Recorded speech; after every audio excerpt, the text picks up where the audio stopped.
I'd like to give you a big air shoulder welcome to all the representatives of Hoyt College Club.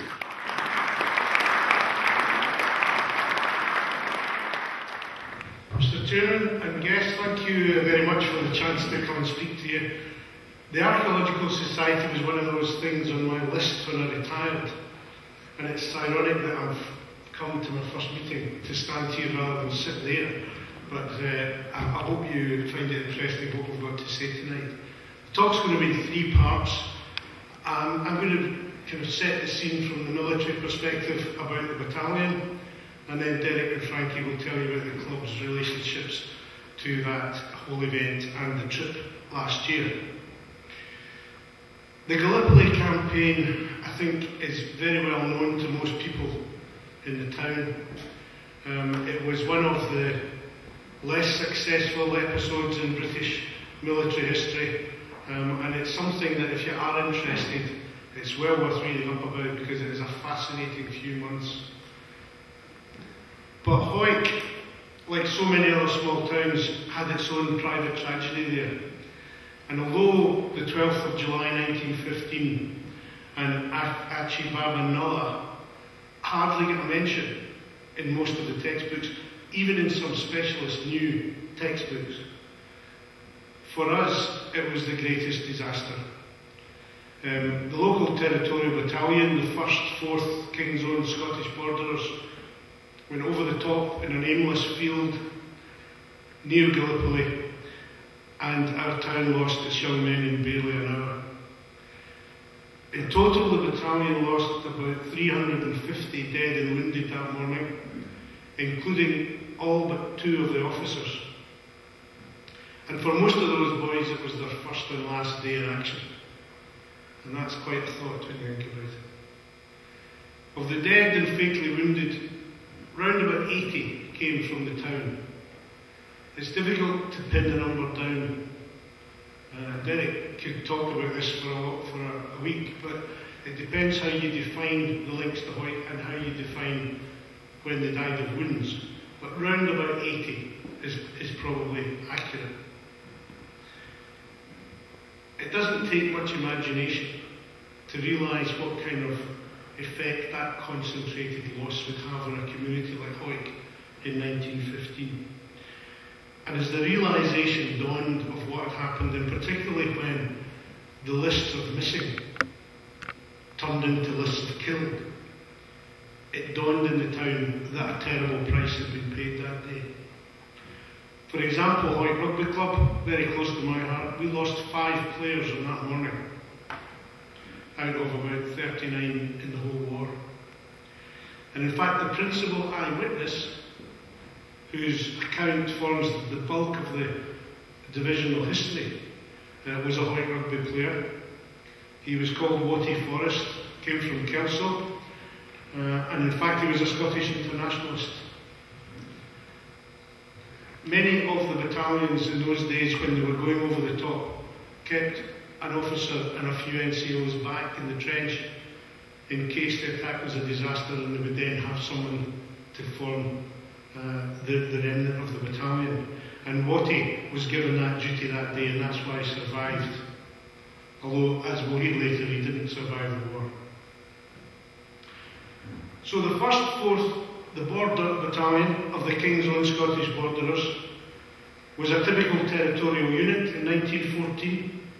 And in August, when the war was declared, all the local TA members, plus some very early volunteers who had joined up in the first few days, were moved from Galashiels, where they were based, to Cambus Barron near Stirling, as part of the Lowland Division.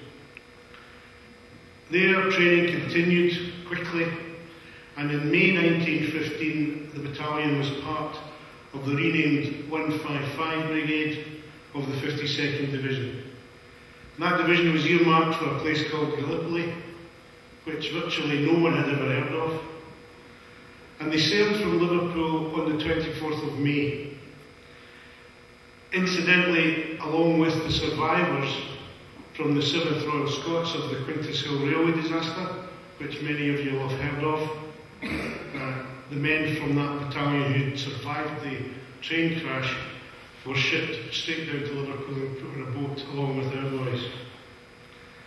They arrived in Alexandria in Egypt on June the 4th, and they reached Gallipoli on the 14th, which meant they only had 28 days to acclimatise themselves before they found themselves in the front line for an attack on 3 Turkish trenches just to the south of a place called Achi Baba Nulla, which is a shallow valley that runs down from Achi Baba Hill, which was one of the main objectives of the whole campaign.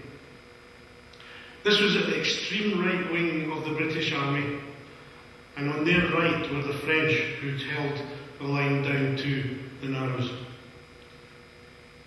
The assault was very carefully planned. This was no fastly, quickly gathered affair. This was a properly planned attack. And the men were trained and the officers were well briefed. And their task was to overwhelm the first 2 lines of Turkish trenches. They were then to regroup and leave those 2 trenches and advance to the 3rd trench which they were to occupy. They went over the top at 7:30, and at first they made very good progress. They captured both of the first 2 trenches at Bayonet Point, and all the defenders were either killed or captured. Although, as always in Gallipoli, the Turks fought bravely, often to the last man, and particularly in the 2nd trench some casualties were taken by the borderers. It was at some point during this phase of the fighting that a well-known member of a well-known Hoyt family, Lieutenant J.B. Innes, who was a young officer, had his arm shattered by a shell. He got his cousin, who was Lieutenant W.K. Innes, to cut off the remains of his arm with a penknife. He then asked for a cigarette and cheered on the lads until he died from blood loss. Ian Landels has the knife that was used on that day. It was brought back to Hoyt, and it has made its way back to Hoyt now, and it's in Ian's keeping. That kind of story is typical of the things that happened. At this point, the battalion was still well in hand. The men were disciplined under the command of Lieutenant Colonel McNeill, and he led the final charge to the 3rd trench. The officer casualties were becoming serious though, because they were dressed in a uniform with a Sam Brown belt. They had a revolver instead of a rifle, and many of the Turks were very good marksmen, and the young officers were often the first to fall. It was at this point in the morning that catastrophe overtook the borderers, because in fact there was no 3rd trench. There's still some debate about whether it was a dummy trench, whether it was a water course, or whether it was a trench that had been planned but merely marked out. But whatever the reason, there was no trench there. And by the time Colonel McNeill realised what had happened, the men were scattered. Some had advanced on up Achi Baba Hill, following their orders to keep going to the 3rd trench. Others were stopped and milling about in confusion. And the delay allowed the Turkish defenders on either flank to regroup, and the fire increased.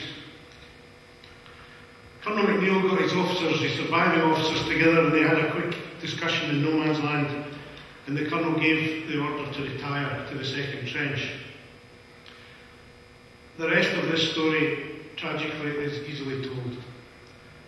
The returning borderers were seen by both the French and British artillery observers, who were on each flank of the attack, and they mistook them for a Turkish counter-attack rather than the retirement of the borderers, and they called down an artillery barrage onto no man's land. So the KOSB boys were caught in a hellish crossfire of Turkish rifle and machine gun fire from the flanks and from behind them, and their own barrage, and half of them roughly were killed. Most were never seen again, including the Colonel and all of his officers. Last year, when we were there in July, we walked that ground, and we were probably the first people to do that, apart from the farmer, for at least 50 years. And we found bullets and shell fragments, and we even found pieces of what seemed to be human bone. So I think you can imagine our thoughts. There's a quotation here from the official battalion history that I'd like to read to you. And it's based on the eyewitness account of Wattie Forrest.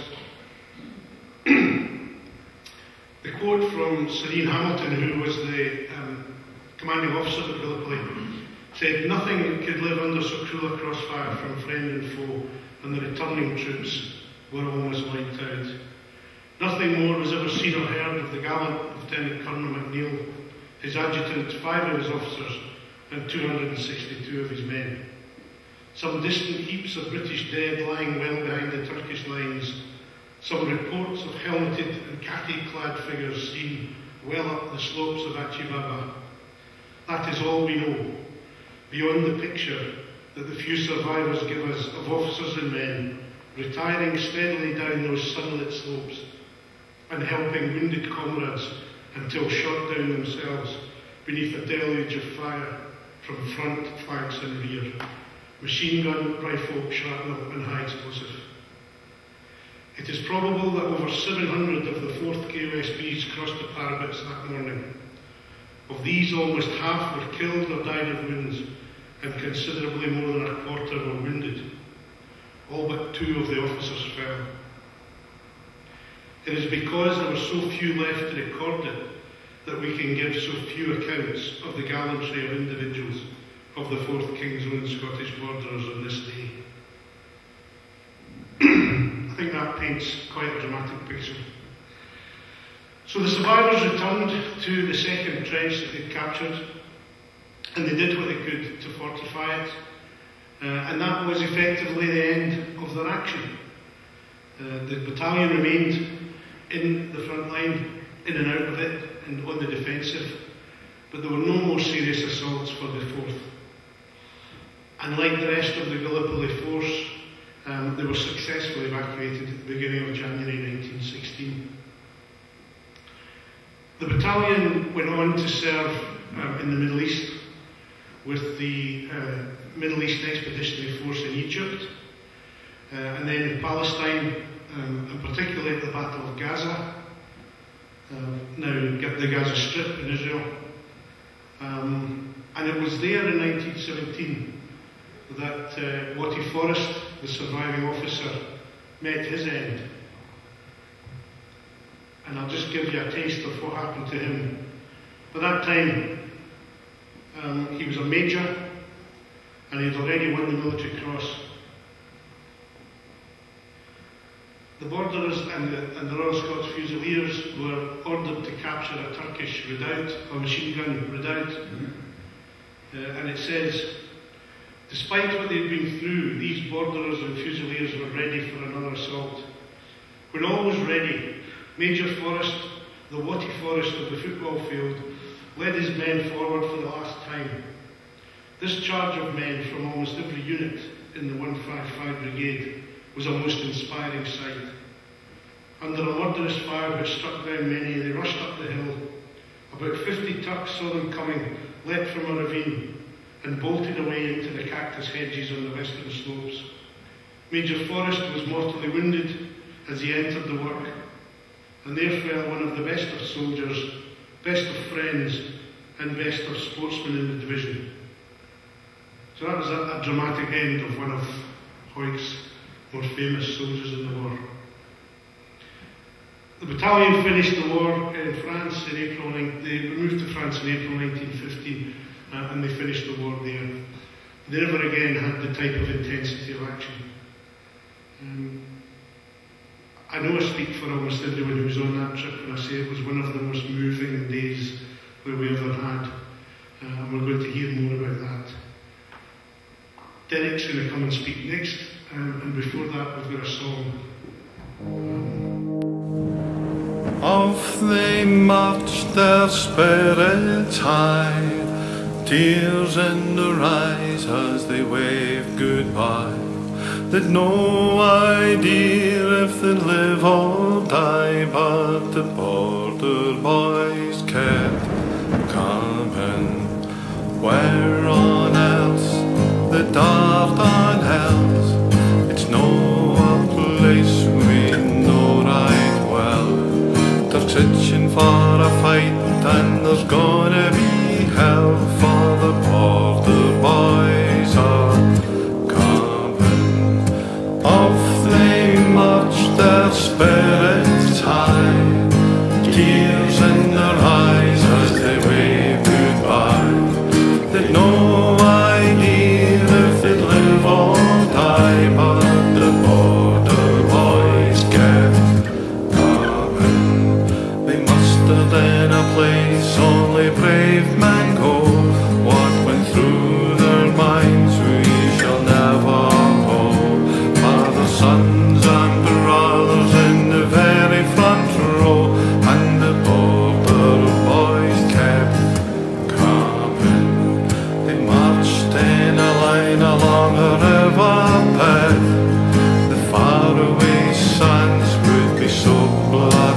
they've no idea if they live or die, but the border boys kept coming. For all our heroes sleep within our grave, what a hellish way to treat the brave. We remember your names and the memories safe, how the border boys kept coming. They signed up in their thousands at the very first plea. They put them into boats and sailed them over the sea. The gallant fighting men of the KOSB, the men who led the charge at Gallipoli, whose souls soar over the sands of Gallipoli.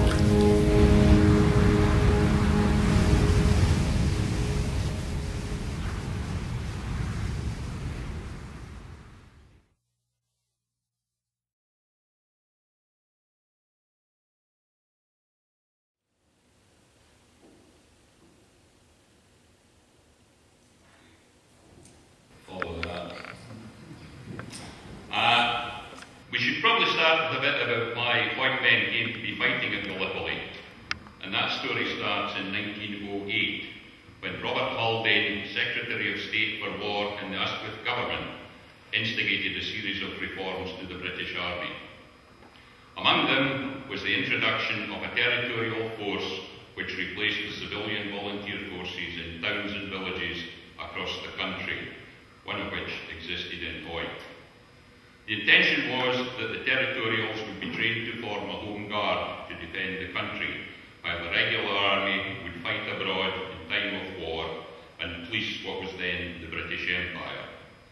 They were formed on a regional basis and attached to army regiments, and in the case of the Borderers became the 1st 4th Territorial Battalion of the King's Own Scottish Borderers. Members of the volunteer forces were first to sign up, White being quick to play its part in the formation of what was another PALS battalion. The territorials should have remained stationed in Britain, but the huge casualties suffered by the British Expeditionary Force in the early months of World War I meant that replacements had to be found. There was no obligation on the men to serve abroad, but few refused, and so the battalion set off for Cambusbarron, as Ross has said, where training for full-time soldiery took place. And when the call came, fate decreed that the battalion would be sent to Turkey to take part in the ill-fated Gallipoli campaign, a campaign which, as we've heard, was a complete and utter disaster from start to finish. When the hopelessness of the situation was eventually realised by commanders and evacuation was ordered, the overall cost to the battalion was 362 lives, as far as we can tell, Hoyton district accounting for 132. Very few families in the town remained untouched by the tragedy. We now move on to 1916, and on 29th June, the Council of Hoyt Callans Club met, and on a motion from the President, ex-Baillie Francis Scott, unanimously agreed that a wreath dedicated to the memory of the 1st Corps KOSB at Gallipoli be placed on the 1514 memorial on Wednesday, 12th July, the 1st anniversary of the tragedy. Arrangements were put in place, and at 11 AM on the day, a large turnout of club members and the general public, many of whom had suffered bereavement as a result of the campaign, came to witness the ceremony. Prayers were offered and a lament played before the wreath was laid by the President, and speeches made by the Regimental Colonel Sir Richard Waldy Griffith and Provost James Melrose. The principal address was delivered by club member John Winnie. John had trained as a solicitor in Paisley, but had moved out to set up a legal practice in the town and act as a factor-cum-advisor to the Duke of Buccleuch. Stayed at Branksome and thoroughly enmeshed himself in the life and culture of Hoyt and the Borders. He was a founder member of the Callans Club and a member of numerous societies, serving on the committee of the Archaeological Society from 1913 to 1927, during which time he was a regular contributor to its transactions. He was also a senior and respected figure in Scottish Freemasonry circles, and was of course father to the 1919 cornet, Tom Winning. A devotee of Sir Walter Scott, he organised a grand literary dinner in the town to celebrate the 150th anniversary of Scott's birth, and as you would expect from a man of those credentials, he was much in demand as an eloquent and gifted orator. In his address at the wreath laying, Winning said, "We should ever keep in mind that when the call to arms came, there was found among the manhood of this town the same martial spirit, the same disregard of personal danger, the same patriotism, and the same love for the safety of all those dear to them, which animated their ancestors in troublesome times of bygone centuries." 1514 looked down approvingly to 1914, and if the spirit of the past can animate and stir the spirit of the present, there will be never wanting in the town of Hawick heroic souls eager to carry on the heritage. That same afternoon, a service was held in Hawick Parish Church in memory of the officers and men who fell. And that was the beginning of the Callans Club link with the KOSB and Gallipoli. It was intended as a single act of remembrance by the Callans Club, but the ceremony was taken up by Hawick Town Council, and on 12th July 1917, a council wreath was laid at the 1514 memorial, although the remembrance was for all men who had fallen in the war, and not specifically Gallipoli. In 1918, the council wreath laying was replaced by a church service, but in the immediate years thereafter, attention became centred on homecoming ceremonies, war memorials and peace celebrations, the town council declaring their public holiday to celebrate the conclusion of the peace as Saturday, 19th July 1919. Also in 1919, the St Barnabas Society was formed, with the charitable purpose of allowing bereaved families to visit the graves of loved ones lost in the fighting at minimum cost. In the summer of 1926, a visit to Gallipoli took place. The 260 travellers, including the families of Lieutenants James Innes and John Patrick and Corporal William Smith, all Hawick, and all killed in the action of 12 July 1915. In a letter to the local press, Mr Innes offered to take family mementos to the graves of those lost in the fighting. The town council presented a heather wreath and a marble plaque. Both were laid at the Hellas Memorial on the peninsula, where the plaque remains to this day. It is, I believe, a great testament to Hawick that it is the only town in the UK, if not the world, which saw fit to commemorate its losses actually on the peninsula. Photographs and sketches of Gallipoli were brought back for public display, and writing of the visit in the local press, James Dryden Smith said, "In sunshine and solitude, on the slopes twixt Hellas Promontory and the Wardenacci Baja, we leave all that is mortal of the borderers whose souls took their upward flight 11 years ago." A specific commemoration was raised again at the 1929 AGM of the Callans Club, when it was agreed that the club should on the 12th July annually place a wreath on the 15 Memorial in memory of those Hawick men who fell at Gallipoli in 1915, an act of remembrance which continues. Strangely perhaps, the National Gallipoli Association was not formed until 1969, although individual groups did meet occasionally to remember comrades and share experiences. One such group started in Hawick in 1925. However, in 1933, a formal association, the first 4th KOSB Gallipoli Comrades Association, was constituted. The association was based in Hawick and held its remembrance parades and annual dinners in Hawick, but like the battalion, its membership came from across the borders. Membership criteria was strictly monitored, guest speakers at annual dinners having connections with either the regiment or the Gallipoli campaign, the only other guests invited being the Provost, Town Clerk, and in acknowledgement of its remembrance commitment, the President of Hawick Callans Club. Dinners followed a set format, and always ended with the singing of the 23rd Psalm, the psalm which had been sung as the battalion regrouped after the carnage on the evening of 12th July 1915. In 1965, to mark the 50th anniversary of the battle, a service of remembrance took place in Trinity Church on Sunday, 11th July, with the comrades parading to the War Memorial for a wreath-laying ceremony. After the ceremony, 2 cypress trees, which had been nurtured at Forge Buccleuch nurseries from seeds brought back from Gallipoli, were planted with a penny coin being laid under each. The hope was expressed that the trees would have a long life, but unfortunately neither was able to withstand the rigours of the Scottish winter, and both had to be removed.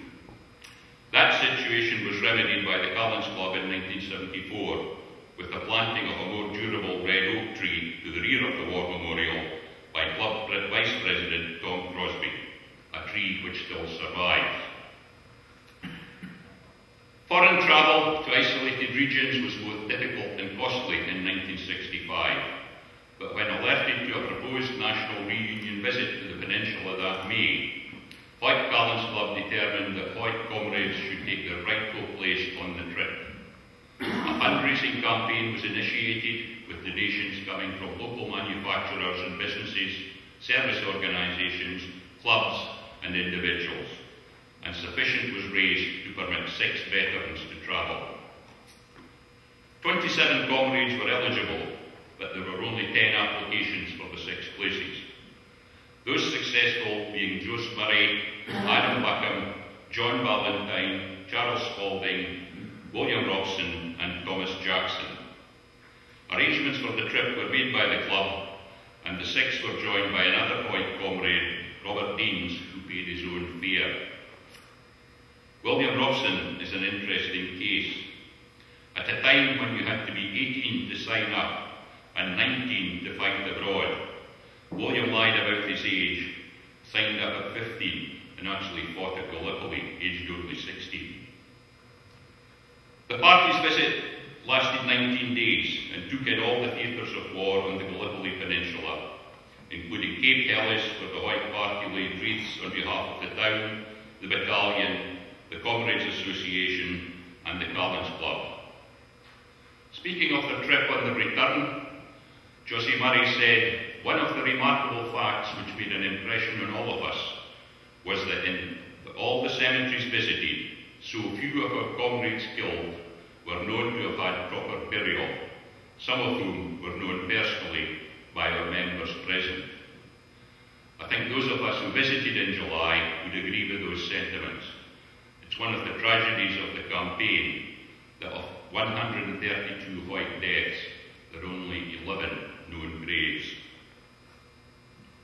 Originally, the laying of the wreaths in Hoyt Beach 12th July were unconnected, but as the years passed, membership of the Comrades Association declined, and in 1974, the Callans Club took on the administration of its affairs.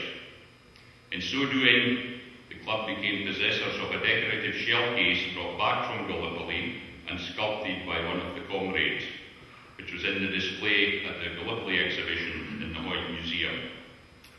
In 1976, as a gesture of friendship from the regiment and reminder of the link with the Comrades Association, a plaque was presented to the club, along with the campaign medals of Willie White, who served with the Royal Engineers that was attached to the first floor KOSB. In 1977, the remembrance became a single event, with the added participation of Callans Club members, the British Legion, KOSB Association and Ex-Servicemen's Club. The wreath at the 1514 Memorial was laid at 7 p.m, with the company then proceeding to Wilton Lodge Park for the laying of the Comrades wreath at the War Memorial.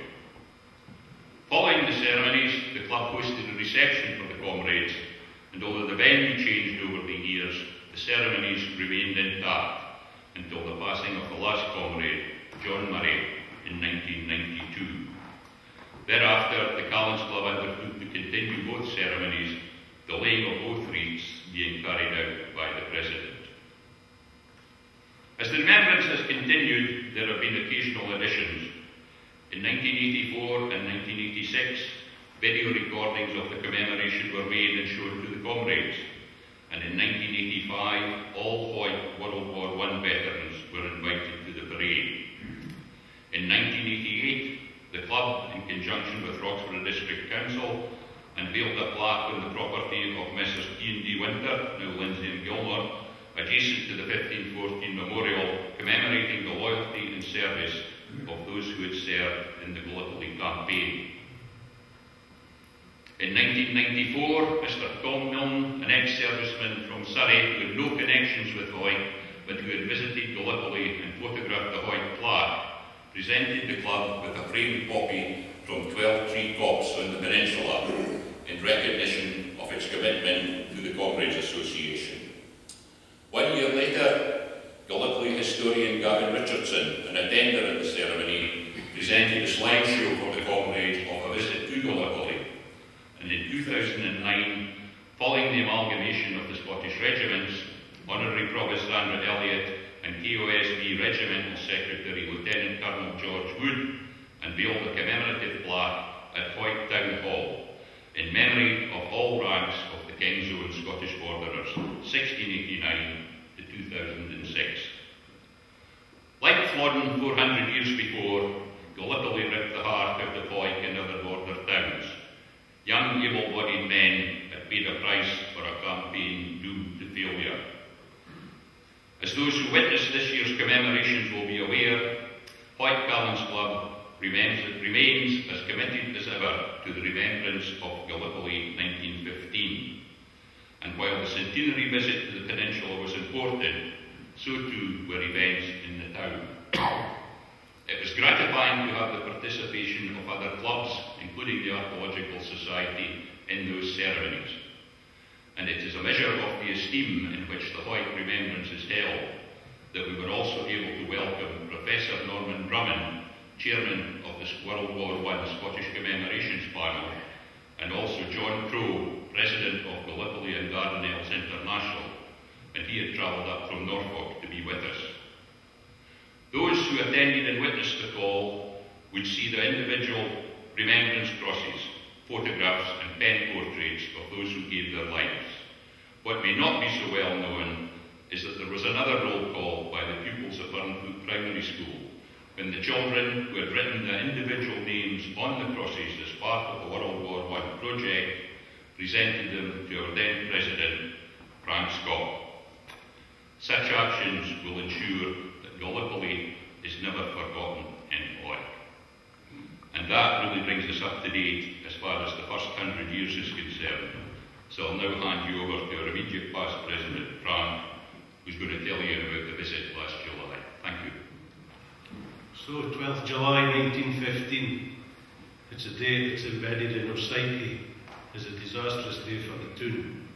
I'm sure you could imagine the shock when word came back. Printed in the paper that first week was 60 dead listed. And as Derek and Russell says, that figure eventually grew to 132 local men that perished.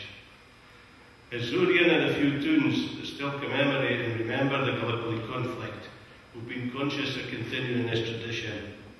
And as mentioned earlier, we'll lay a wreath at the memorials in Hawick. So when the idea of laying a wreath in Turkey was mooted at the Gallants Club AGM in 2011, it was a no-brainer who had to go. So a group of 20 of us signed up for a 9-day visit. We put together an itinerary and recruited Peter Hall Battlefields Tours to lead our group, but this had to be tailored to suit our requirements. We were also very lucky to have a Turkish guide on board, Bülent, for Crowded House Tours, and he proved to be a real star. You read about Gallipoli, but when you're actually there, you didn't really appreciate, until you get there, you didn't appreciate the terrain and the geography of the place. It's said today that the peninsula is a place of peace and pilgrimage, and much of what we see now is as it was 100 years ago. I think this is partly deliberate on the part of the Turks, because the entire peninsula was considered as a war grave until fairly recently. Indeed, the Turkish memorial was only erected in the 1980s. But the Turks have bowed to public opinion and they've erected others more recently, and they opened a museum on the peninsula just last year.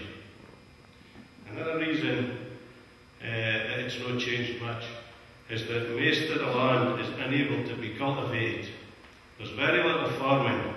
In fact, there's very little anything except scrub and gorse over much of the countryside. The only livestock that we saw were some goats, and there is some use of the land for wheat and the main produce, which seems to be sunflowers. All that said, the Commonwealth war graves are stunning, and they're well kept, and they're surely amongst the most beautiful in the world. You quickly realise in Gallipoli that this is no tourist Turkey. The beaches are picturesque, but they're no reached the road network of any note. On the first day we toured the London beaches, but you can easily see when the Turks' position on the high ground held the upper hand.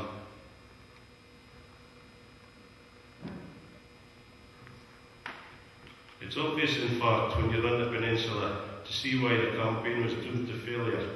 The original plan was to take a hill approximately 8 miles inland, but this was never a realistic target. Indeed, after nearly 8 months, the Allies only managed to get 2 miles inland. The only way inland is to scramble up hillsides. And the terrain is so bad that access is only available on a few exposed ridges. Walking in the day's hard work with just a bottle of water and a camera, but can you imagine how difficult it would have been with a full pack and armaments? Of course, the main reason for our trip was to remember and honour those who gave their lives and who visited and paid their respect at every local grave. Sadly, as Derek says, there's only a leaving for 132 dead, but we visited them all, and with the help of Derek Robertson, we were able to say a few words about each, lay with Poppy, and get Alan to play a lament on the pipes.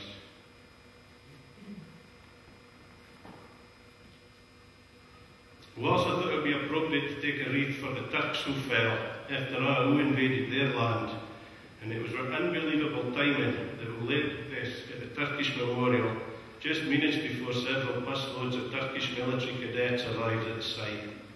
Our Turkish guide explained to them what we'd done, and we were amazed to see them line up at our wreath, as you'll maybe see there, and sing their song. Alan then played them Scotland the Brave on the pipes, and allowed us to fraternise with them, and their colonel says to us, the grandsons of our enemies are now our friends. So to the 12th of July, we were joined by my brothers, and we travelled to the battle site for what was known as the Third Battle of Krithia. We started in the trenches that were held by the Allies at Parsons Road, and there, one of the party, Keith Cunningham, kicked the ball into no man's land. And as President, it gives me tremendous pleasure. It gives me a tremendous feeling of respect to be able to lead this here. Keith, do you want to launch the ball? Huge honour to do this.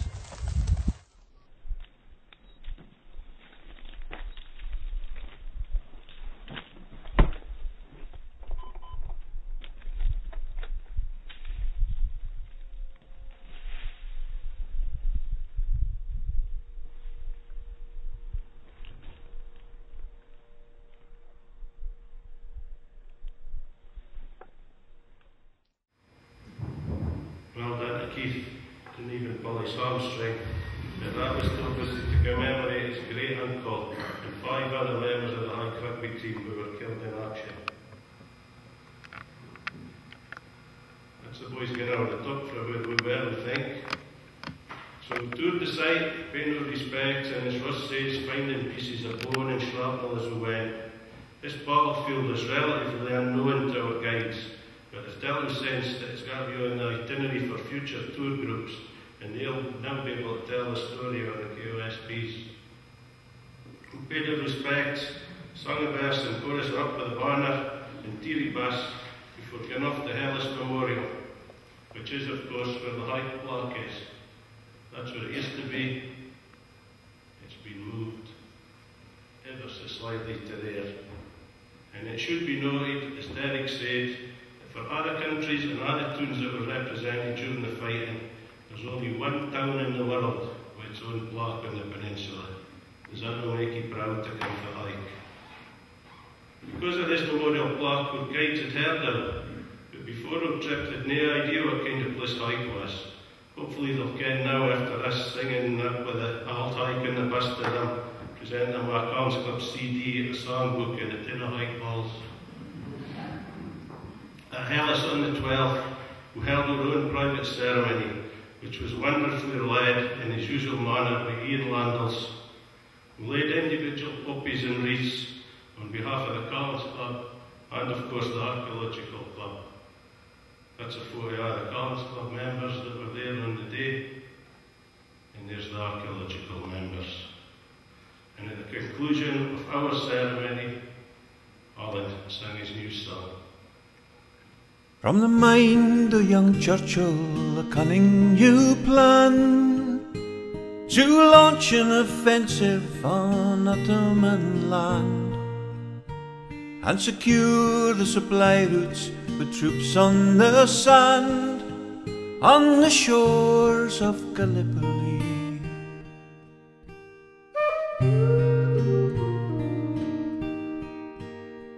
So the cream of the Commonwealth, brothers and sons, sailed with the French for a place in the sun, where meanwhile the young Turks were training their guns on the shores of Gallipoli.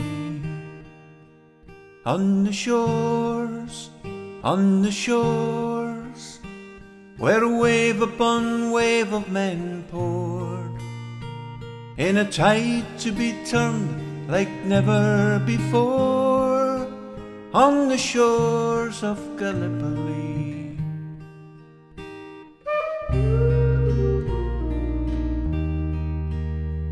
And soon they arrived at the Dardanelles gate, every eye open yet blind to their fate. Mustafa Kemal's men were lying in wait on the shores of Gallipoli.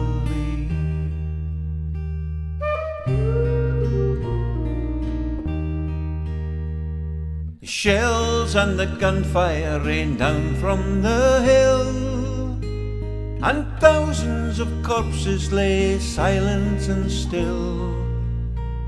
If the bullets don't kill you, the dysentery will, on the shores of Gallipoli. On the shores, on the shores, where wave upon wave of men poured, in a tide to be turned like never before, on the shores of Gallipoli.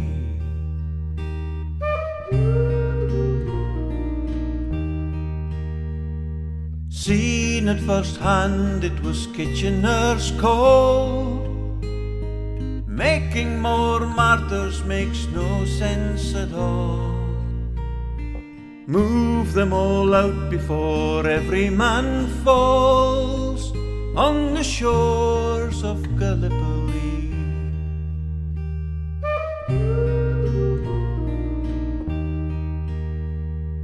Each year the Collins Club, tears in their eyes, remember their loss on the 12th of July, when 84 Haik men fought on till they died on the shores of Gallipoli. On the shores, on the shores, where wave upon wave of men poured, in a tide to be turned like never before, on the shores of Gallipoli.